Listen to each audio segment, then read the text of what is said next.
We'll assess the extent of the damage and get advice as the big Christmas getaway begins. Also tonight. Next this evening, a woman's been arrested on suspicion of murdering her 5-month-old baby in Leeds. Phil Bodmer sent this report from the scene. You're watching Thursday's Look North. Still to come on tonight's programme. The state of Bradford Council's finances have been discussed today at an emergency meeting. Officials have stopped short of declaring effective bankruptcy or issuing a 114 notice, but have voted to request an urgent government bailout to stop it from happening. The authority faces a huge black hole in its finances next year. So how bad is the financial situation in Bradford? Well, Bradford Council has predicted an overspend of £103 million next year because so much of the council's budget goes on services for vulnerable children and adults.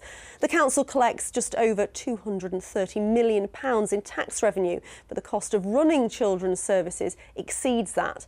The government says it's making up to £556 million available for Bradford Council in 2004 to 2005, an increase of 6.1% on the previous year. Well, Susan Hinchcliffe is the leader of Bradford Council. She told me why the situation was so bad.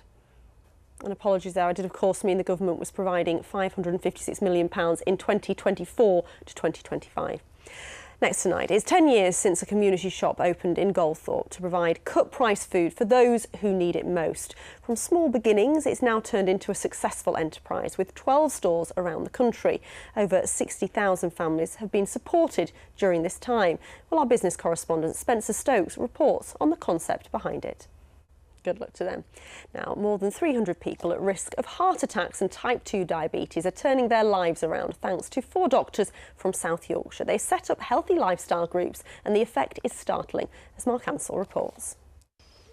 Now, a couple from Kirklees have driven 3,300 miles to Ukraine in a camper van filled with toys for children orphaned by the conflict with Russia or who are living in hospitals. This was their 6th visit to the war-torn country and they've just returned and can tell us all about their adventure. I spoke to Mr and Mrs Christmas, or Paul and Pauline, about their latest trip.